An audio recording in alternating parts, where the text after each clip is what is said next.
The timer is taking its last ticks and talks, and NATO doesn't have a snooze button, at least on some issues. Heads of state of all 31 NATO member countries will be in the Lithuanian capital on Tuesday. It is a two-day summit, and there is some hard talk expected.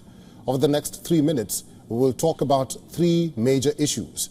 After the Nord Stream pipeline, cluster bombs have now divided NATO. Joe Biden's signing off on the deal is not sitting well with U.S. allies.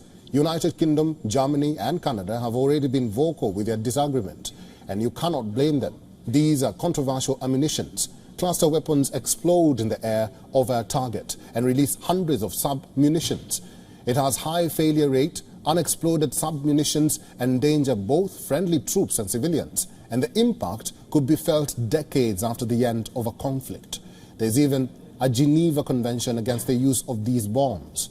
In fact, from where U.S. is standing, the decision is not looking very good. Biden had to bypass a law to give it a green light. He is already going against some of his closest allies, and on top of that, he is looking like a complete hypocrite. Last year, Washington was lecturing Moscow on the same cluster bombs. It is today supplying to Kiev.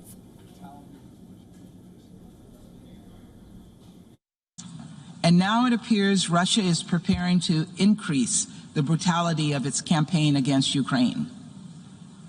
We've seen videos of Russian forces moving exceptionally lethal weaponry into Ukraine, which has no place on the battlefield. That includes cluster munitions and vacuum bombs, which are banned under the Geneva Convention.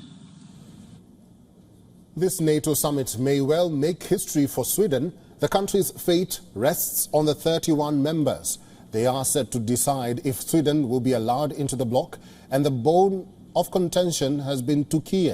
Ankara believes that Stockholm fosters anti-Turkish elements, and the Koran-burning conundrum in Sweden posed a new challenge. But a day before the summit, President Recep Tayyip Erdogan has pulled a rabbit out of his hat. He's using the age-old barter system in the most strategic way. In exchange for Sweden's accession, Turkey is asking for a gate pass to the European Union. 50 yılı aşkın zamandır Avrupa Birliği kapısında bekletilen bir Türkiye var. Ve şu anda NATO üyesi ülkelerin hemen hemen tamamı Avrupa Birliği üyesidir. Türkiye'yi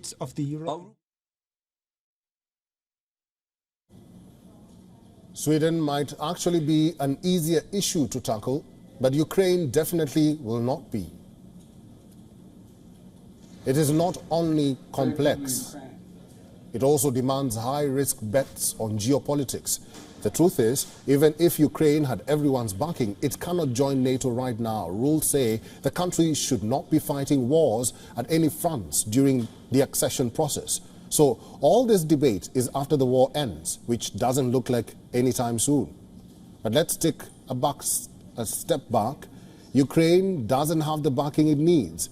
A war with Russia is the last thing NATO members want. NATO Secretary General Jens Stoltenberg has already ruled out a formal invitation for Kiev at the summit. So we are not expecting a yes or no decision, but will Ukraine get at least a roadmap? Eastern Europe says yes, but the rest still sounds very dubious.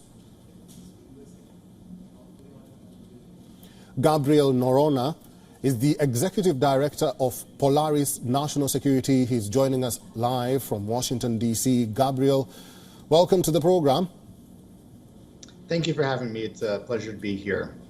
First of all, some NATO members are not very happy with the U.S. decision to send cluster bombs or munitions to Ukraine. How is that likely to play out at the summit? So about 100 nations have signed this convention that prohibits the use of cluster munitions. However, the United States, as well as Ukraine and Russia, have not signed that convention. And so it's a little bit of a balancing act. The U.S. has no prohibition on doing so. It's also a little strange, I think. Most European nations are not sending Ukraine any weapons, and they're making the United States and the United Kingdom, for example, send most of the weapons. And then when the United States sends some weapons, then they complain. It's a very bit of a strange scenario to me. One thing that's important for viewers to know is that the Russian cluster munitions have about a 40% what's called a dud rate, meaning that those munitions are more likely to injure civilians. The United States cluster munitions only have a dud rate of about 2%, so they're far more safe and less likely to cause incidental civilian harm than the Russian weapons. Gabriel, Finland becomes 31st NATO member. What military strengths can Finland bring to NATO? And it's going to be, it looks like it's going to be a tall order for Sweden to be enjoined into NATO, do you think? Yes, from a U.S. perspective, Finland is sort of a tailor-made NATO ally. They spend over 2% of their GDP on defense already, so they already met that threshold. They have large squadrons of F-35 advanced aircraft. So there wasn't nearly as much controversy for Finland's admission. There's an expectation they'll work very well with NATO forces and be an asset. Sweden, we're seeing a lot of difficulty, not just with Turkey, but also with Hungary as well. So as you mentioned earlier in your broadcast, Turkey is trying to use every leverage it can to eke out concessions from Sweden and others to greenlight this membership bid.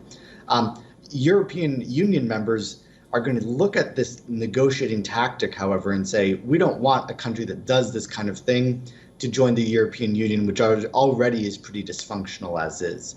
Hungary has other separate disputes with Sweden and just more the strategic side of how NATO is going to operate. So I'm doubtful that we are going to see Sweden admitted to NATO in this meeting.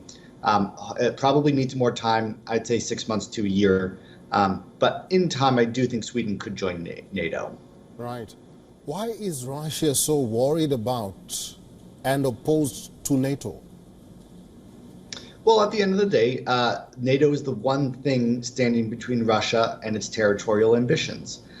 We've heard many times Russian leaders, including Putin, basically saying that they would love to invade Poland or Estonia, Lithuania, Latvia. The only thing stopping Russia from taking over a small country with barely any military like that is the backing of NATO to stop that. And so they would love to see more of Ukraine taken over as well. And I think their greatest fear would be that Ukraine is actually a member of NATO and then its ambitions have to stop there. Again, as you mentioned, it is going to be very difficult for Ukraine to join NATO, in part because the United States is actually quite concerned with the implications of joining it. And we don't even know when this war is going to end, which, as you mentioned, is a prerequisite for NATO to join, for Ukraine to join NATO. All right, I've been talking to the Executive Director of Polaris National Security, Gabriel Norona. Thank you very much for talking to WION World is One today.